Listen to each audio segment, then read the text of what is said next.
guys আমার ground ফ্লোরত সাজার কাম চলি আছে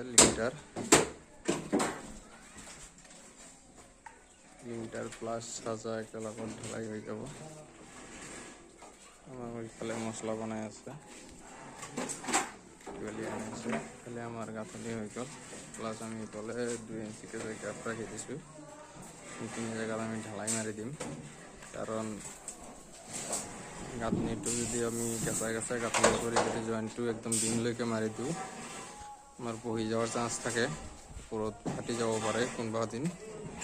এতিয়া একো নহয় 2 বছৰ 4 বছৰ পিছত বেয়া হৈ যাব পাৰে সেইকাৰণে আমি তিনি গ্যাপ ৰাখি দিছোঁ প্লাস এতিয়া আমি যাইছো ফাৰ্ষ্ট ফ্লোৰত আমাৰ কিমানখিনি হ'ল গাঁথনি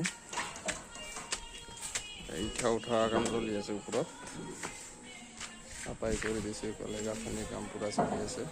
জোৰদাৰ কাম চলি আছে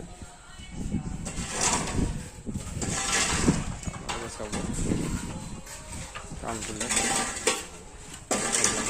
কমেন্ট শেয়ার করে দিব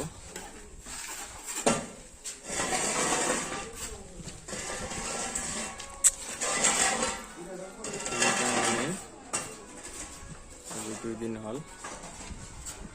কালির দিন করছি আজি ঘুরি আছো একদিন আমি শাটারিং খুলিলো বিল্ডিংটো আমার রাউন্ড 6 কোণীয়া বিল্ডিং ডিজাইনার বিল্ডিং আমি কাম কৰি আছো এটো লখিমপুৰ প্লানেটৰিয়াম কামটো পিডব্লিউডি কাম কিন্তু ধুনীয়াকৈ কৰি আছো